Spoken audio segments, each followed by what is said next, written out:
আমি জায়গাতে সরাই বলছি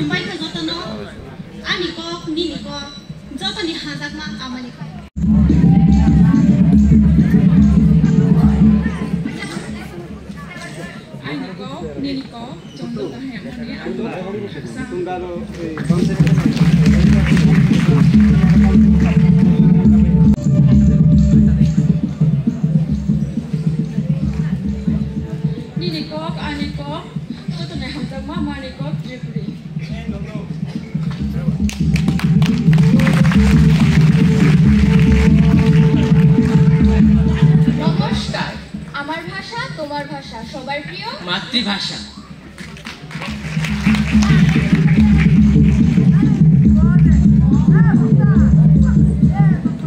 বাংলা বা নাম হোক নাম হোক আলু শিক্ষা মিন খাও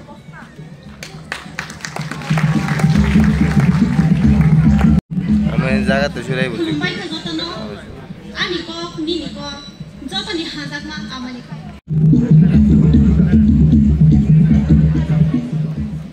জহার আলেয়া কথা আপেয়া কথা সাবিহর প্রিয় কথা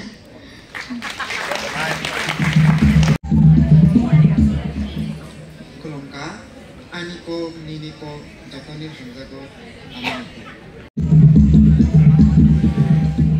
হাবিরে হমা তোমার ঠার আমার ঠার হাবির তো নুংসি আমার ইমার ঠার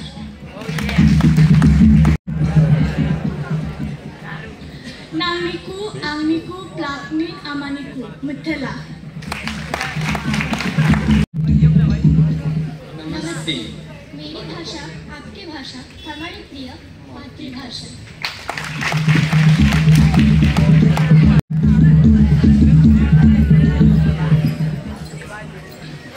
যতনো ফুঙ্কাহা আমাদের 11টি জনজাতি গোষ্ঠীর নৃত্য পরিবেশনা প্রথমে থাকছে র্যাম্প শুরু করব কিছুক্ষণের মধ্যে আমাদের সাংস্কৃতিক অনুষ্ঠান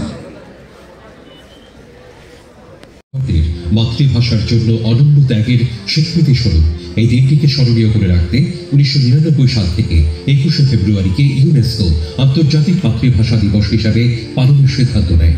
মাতৃভাষা সাংস্কৃতিক ঐতিহ্যের ধারক ও বাহক, নিজস্ব সংস্কৃতিকে সংরক্ষণে মাতৃভাষাই হচ্ছে শক্তিশালী হাতিয়ার। এই ভাবনায় গোটা বিশ্বের সঙ্গে ত্রিপুরা সরকারের বিদ্যালয় শিক্ষা দপ্তর এবং বাংলাদেশ সহকারী হাই কমিশনারের যৌথ উদ্যোগে আয়োজিত আন্তর্জাতিক মাতৃভাষা দিবস উপলক্ষে সবাইকে জানাই অনেক শুভেচ্ছা ও অভিনন্দন। এই ঐতিহাসিক যে দিবস সেই উপলক্ষে এখানে উপস্থিত থাকার জন্য সবাইকে আমি অভিনন্দন জানাচ্ছি। এখানে বিস্তারিত আলোচনা হয়েছে যে আন্তর্জাতিক মাতৃভাষা দিবস আমরা কেন পালন করি। আমরা সবাই জানি যে আজকের দিনে আমরা কিছু বলতে গেলে সত্যিকারের অর্থে আজকে রফিক, সালাম, আব্দুল জব্বার, সফিউল, বরকত সহ অন্যান্য যারা তরুণ যারা ছাত্র সমাজ ছিল, যারা শহীদ হয়েছেন, ওনাদেরকে শ্রদ্ধা নিবেদন করে আজকে আমাদের কথা বলা হচ্ছে। এবং আমরা জানি যখন ভারত ধর্মকে সামনে রেখে দুভাগ হয়ে গেল, ভারত এবং পাকিস্তান, এবং পাকিস্তানের ওয়েস্ট পাকিস্তান এবং ইস্ট পাকিস্তান। ইস্ট পাকিস্তানে বাংলা ভাষাভাষী লোক ছিল, উর্দু ভাষাভাষী ছিল ওয়েস্টে, কিন্তু পাওয়ারে ছিল ওয়েস্ট পাকিস্তানের যারা উর্দুভাষী লোক তারাই।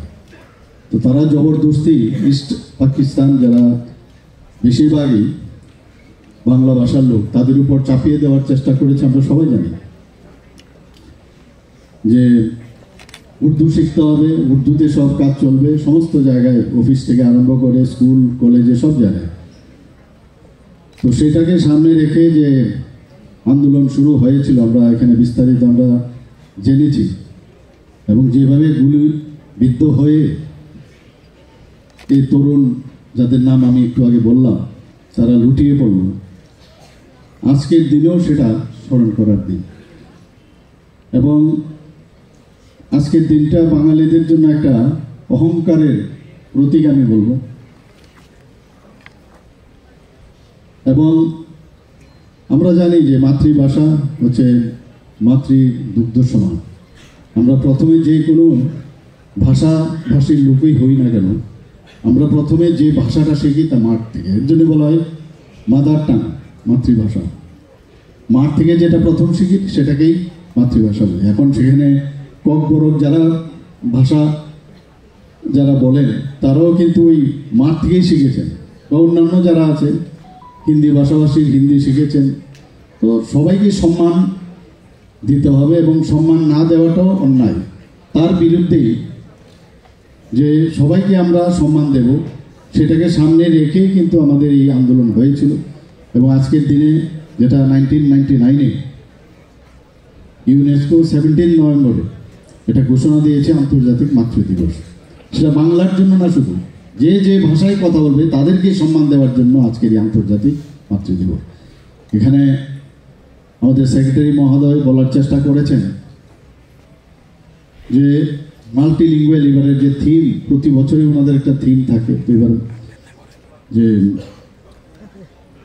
বহুভাষিক শিক্ষা, যে সেটাকে একটা মানে থিম হিসাবে ঘোষণা করেছে।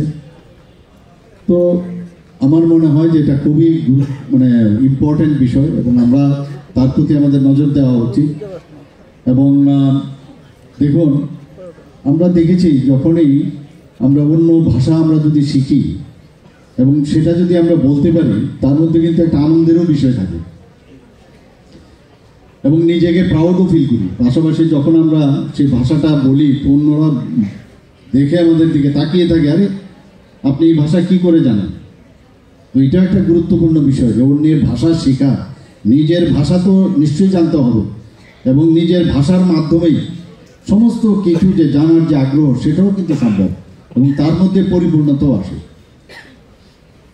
অন্যের ভাষার মাধ্যমে কিন্তু সেটা পাওয়া যায় না, যেটার উপর আমাদের সবসময় গুরুত্ব দিতে হবে। কিন্তু অন্যান্য যে ভাষা যেটা প্রচলিত আছে তাকে শেখা, সেটাও খুব ইম্পর্টেন্ট এবং গুরুত্বপূর্ণ। আমরা সবাই জানি যে যখন আমরা বিভিন্ন প্রদেশে যাই বা ইন্টারন্যাশনালি যখন যাই, তখন আমাদের মাধ্যম থাকে ইংরেজিকে সামনে রেখে আমরা কথা বলি। কিন্তু এর অর্থই না যে আমি আমার নিজের ভাষাকে আমরা ভুলে দেবো, কারণ আমি যে জ্ঞান আমি আহরণ করেছি সেটা আমার নিজের যে মাতৃভাষার মাধ্যমে সেটা আমি সেটা শিখেছি। কিন্তু সেখানে ট্রান্সলেট করে আমার বলতে হচ্ছে অন্য ভাষাভাষীর যে লোক একটা মিডিয়ার মাধ্যমে সেটা বলতে হয়। এবং অন্য শুধু ইংলিশ না, অন্য যদি আজকে আমি ককবরক জানি, তো ককবরকে যদি আমি যারা ককবরক ভাষাভাষীর যারা আছেন তাদের সাথে যখন আমি কথা বলবো, তারাও কিন্তু অনেকটা মানে ইজি ফিল করবে। তো এই যে বিষয় আমরা যে এইবারের যে থিমটা ঘোষণা করা হয়েছে, আমি বললাম যথার্থ সেটা, এবং আমাদের উচিত যে সেই দিকে আমাদের যাওয়া উচিত। আমাদের রাজ্য কিন্তু বহুভাষিক রাজ্য, আমরা সবাই জানি। এখানে ককবরক সহ আমাদের 8টি ভাষাকে আমাদের যে নির্বাচিত বিদ্যালয়গুলো আছে সেখানে শিক্ষাদানের ব্যবস্থা করা হয়েছে। ত্রিপুরী, রিয়াং এবং নোয়াতিয়া, জমাতিয়া, মোরাসিং, কলই, রূপিনী এবং উচুই, এই 9টি জনগোষ্ঠীর মাতৃভাষাই হচ্ছে ককবরক। এবং এই ককবরককে আমরা বিভিন্ন যে আমাদের বুনিয়াদী স্তরের যে বিদ্যালয় আছে প্রায় 1296টি এবং 115টি মাধ্যমিক বিদ্যালয় এবং 65টি উচ্চতর মাধ্যমিক বিদ্যালয়, এর মধ্যে ককবরক ভাষা অন্যতম ভাষা হিসেবে চালু করা হয়েছে। এগুলোর মধ্যে চাকমা, মণিপুরি, বিষ্ণুপ্রিয়া, কুকি, মিজো, হালাম, মগ ও গারো অন্যতম। বর্তমানে আমরা 123টি বিদ্যালয়ে চাকমা ভাষা, 24টি বিদ্যালয়ে মণিপুরি ভাষা, 39টি বিদ্যালয়ে বিষ্ণুপ্রিয়া মণিপুরি ভাষা এবং 90টি বিদ্যালয়ে হালাম ভাষা এবং 15টি বিদ্যালয়ে কুকি, মিজো ভাষা এবং 37টি বিদ্যালয়ে মগ ভাষা এবং 13টি বিদ্যালয়ে গারো ভাষা চালু করা হয়েছে। আমার বলার অর্থ হচ্ছে যে আমাদের ত্রিপুরা সরকার এবং কেন্দ্রীয় সরকারের যে ইচ্ছা, আমাদের যে ন্যাশনাল এডুকেশন পলিসি 2000 পুরীতে মাননীয় প্রধানমন্ত্রীজি এই বিষয়ে আগেই কিন্তু গুরুত্ব দিয়েছেন যে মাল্টি লিঙ্গুয়াল, যে সমস্ত সবাই যেন বিভিন্ন ভাষাভাষীতে পড়াশোনা করতে পারে, সেই বিষয়টা আমাদের রাজ্য সরকারও সেই দিশায় কাজ করছে। এখানে উল্লেখযোগ্য যে চাকমা ভাষা আমরা 8ম শ্রেণী পর্যন্ত, গারো ভাষা আমাদের 5ম শ্রেণী পর্যন্ত, মণিপুরি ভাষা 8ম শ্রেণী পর্যন্ত এবং বিষ্ণুপ্রিয়া মণিপুরি ভাষা 8ম শ্রেণী পর্যন্ত এখন চালু হচ্ছে। আমাদের ককবরক এবং মিজো ভাষা উচ্চতর মাধ্যমিক পর্যন্ত আমাদের বিভিন্ন বিদ্যালয়ে পড়ানো হয় এবং ককবরক সহ মোট 8টি ভাষাতে 1ম শ্রেণী থেকে 8ম শ্রেণী পর্যন্ত আমরা পাঠ্যপুস্তক বিনামূল্যে দেওয়ার ব্যবস্থা করেছি। এবং শুধু তাই নয়, আমরা ককবরক ভাষার ক্ষেত্রে 9ম থেকে 12ম শ্রেণীর পাঠ্যপুস্তক এবং কুকি মিজো ভাষার ক্ষেত্রে 9ম ও 10ম শ্রেণীর পাঠ্যপুস্তক মানে সেটাকে তৈরি করে শিক্ষার্থীদের বিনামূল্যে বিতরণ করা হয়েছে। আমাদের ভারতীয় জনতা পার্টি যখন ক্ষমতায় আসে তখন এই যে 8টি উপজাতি জনগোষ্ঠীর যাতে মাতৃভাষার উন্নয়ন হয় তার জন্য আমরা একটা উপদেষ্টা কমিটি আমরা গঠন করেছি এবং সেটাকে স্থানীয় ভাষায় অনুবাদ করে পাঠ্যপুস্তকও আমরা সরবরাহ করেছি। ভাষার সার্বিক উন্নয়নের স্বার্থে বিদ্যালয়গুলোতে যাতে লাইব্রেরি স্থাপন হয় এবং পাঠ্যপুস্তকের বাইরেও গ্রন্থ পাঠের যাতে অভ্যাস করা যায় তার জন্য আমরা যারা শিক্ষার্থীরা আছে তাদের মধ্যে সেই কর্মসূচি আমরা গ্রহণ করি। শুধু তাই না, আমরা ট্যাট পরীক্ষায়ও ককবরক ভাষা আমরা চালু করেছি। জুডিশিয়াল সার্ভিসও ককবরক ভাষায় পরীক্ষা দেওয়ার ব্যবস্থা করেছি। CBSE স্কুলগুলোতে ককবরক ভাষাকে অন্যতম একটি বিষয় হিসাবে আমরা চালু করেছি। এখানে উল্লেখযোগ্য যে ককবরক ভাষা ও সাহিত্যের গবেষণার জন্য আমরা রাজ্য সরকার বিশেষ পরিকল্পনা গ্রহণ করেছে। এইভাবে ককবরক অন্যান্য সংখ্যালঘু ভাষাগুলোকে যাতে সংরক্ষণ করা যায়, মর্যাদা দেওয়া যায় তার জন্য আমরা বদ্ধপরিকর। আমরা জানি যে মাতৃভাষা একটা আমাদের নিজস্ব সাংস্কৃতিক ঐতিহ্যের ধারক ও বাহক এবং মাতৃভাষা মানুষকে জাতীয়তাবোধে উদ্বুদ্ধ করে। নিজস্ব সংস্কৃতির সংরক্ষণের মাতৃভাষা হচ্ছে শক্তিশালী একটা মাধ্যম। আন্তর্জাতিক মাতৃভাষা দিবসের তাৎপর্য হলো সকল জাতির মাতৃভাষাকে বিকশিত হওয়ার সুযোগ করে দেওয়া এবং সকল ভাষার প্রতি আমরা সমান যে মর্যাদা সেটা প্রদর্শন করা। মাতৃভাষা মানুষের হৃদয়ের ভাষা, মনের ভাব মাতৃভাষা প্রকাশ করার যে অনাবিল আনন্দ কতটা আমরা সবাই বুঝি। নিজের মাতৃভাষাকে রক্ষার পাশাপাশি, যেটা আমি একটু আগে বললাম, অন্যদের মাতৃভাষাকেও আমাদের সমান মর্যাদা দেওয়া সকলের দায়িত্ব এবং কর্তব্য। নিজের মাতৃভাষাকে যেমন প্রতিটি মানুষ ভালোবাসে তেমনি নিজের দেশকেও। তাই 21শে ফেব্রুয়ারি দিনটিকে আন্তর্জাতিক মাতৃভাষা দিবস হিসাবে মর্যাদা পাওয়া শুধু বাংলা ভাষার বিশ্বজয় নয়, সব মাতৃভাষারই বিজয়। সবাইকে অসংখ্য ধন্যবাদ। নমস্কার। জয় হিন্দ।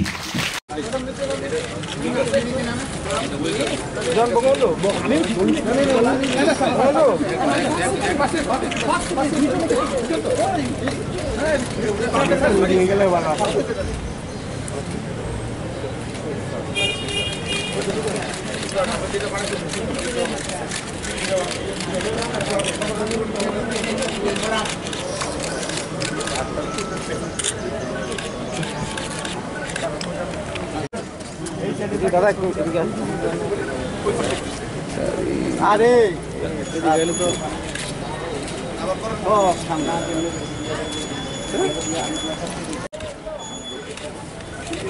সুন্দর হয় না ওই যে সব জায়গা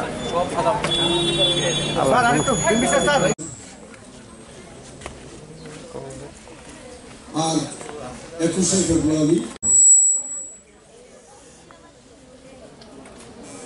আজকে ত্রিপুরা সরকারের অনুষ্ঠানের বিশেষ অতিথি তথা মধ্যশিক্ষা অধিকার, উচ্চশিক্ষা দপ্তর ও রাজ্য শিক্ষা গবেষণা ও বিদ্যালয়ের শিক্ষক শিক্ষিকা বৃন্দের আমার ভাইয়ের রক্তের